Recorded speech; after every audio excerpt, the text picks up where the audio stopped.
Bonjour et bienvenue pour l'essai du Peugeot Django 125. Il y a longtemps qu'on attendait un scooter néo-rétro chez Peugeot, le voici, c'est le Django 125.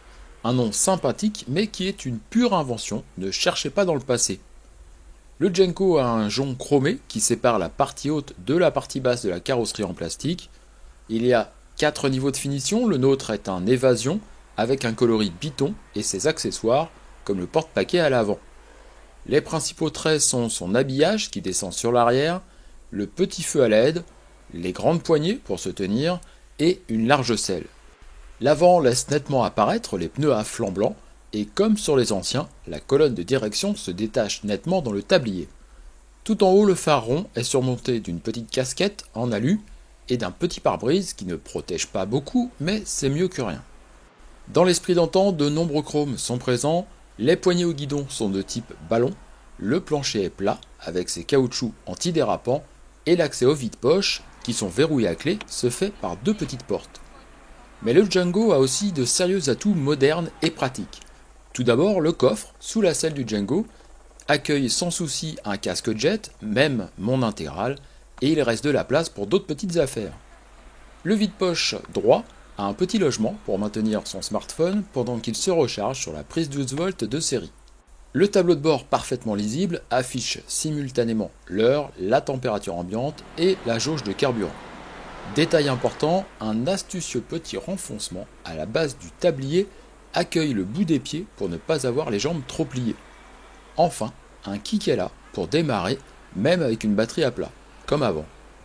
Au guidon, le Django est ultra maniable avec son poids contenu et un centre de gravité visiblement placé bas. Les roues de 12 pouces et l'amortissement pas trop ferme absorbent les irrégularités de la route sans problème. Avec sa colonne de direction très droite, il tourne dans un mouchoir de poche et vire très vite, peut-être même un peu trop, le temps de le prendre en main. Sa stabilité est pourtant excellente et sa vivacité devient vite un atout en ville.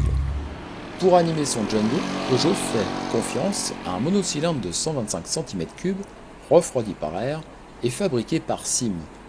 Il ne développe que 10 chevaux, c'est peu sur le papier, mais à l'usage, c'est convaincant puisqu'on s'élance rapidement et qu'on peut atteindre les 100 km/h sans problème. Sans doute que son poids assez contenu n'est pas étranger à cette sensation, avec à la clé des performances suffisantes dans le trafic parisien.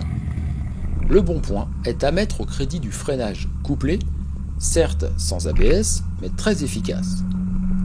Alors au final, le résultat est réussi pour ce scooter néo-rétro tant attendu, même si on peut reprocher l'absence d'ABS ou un moteur qui gagnerait à être un petit peu plus énergique. Le Django est un joli scooter qui fait tourner toutes les têtes et est personnalisable à souhait sans pour autant sacrifier les aspects pratiques, une chose assez rare dans la catégorie.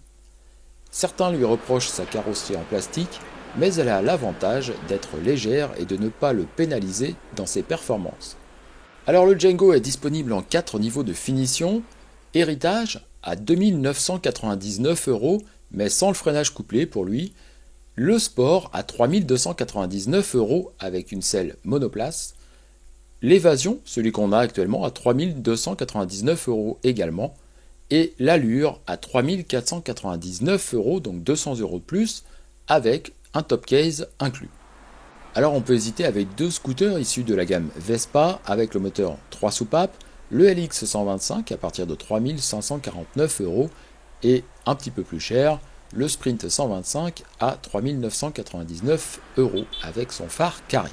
De notre côté, on aime bien la très grande maniabilité de ce scooter, les aspects pratiques qui sont bien vus, et le freinage combiné qui est très efficace. Et on aime un petit peu moins le fait qu'il n'y ait pas d'ABS proposé, les performances qui sont suffisantes mais sans plus, et la réactivité qui est parfois surprenante. On termine par la fiche technique de ce Peugeot Django 125 qui débute à 2 999 € au premier niveau de finition. 2 choses à relever sur cette fiche technique, la puissance qui n'est que de 10,2 chevaux, mais aussi son poids assez réduit en ordre de marche qui est seulement de 127 kg. Et voilà, c'est terminé pour cet essai du Django 125. Bonne route à tous et à bientôt!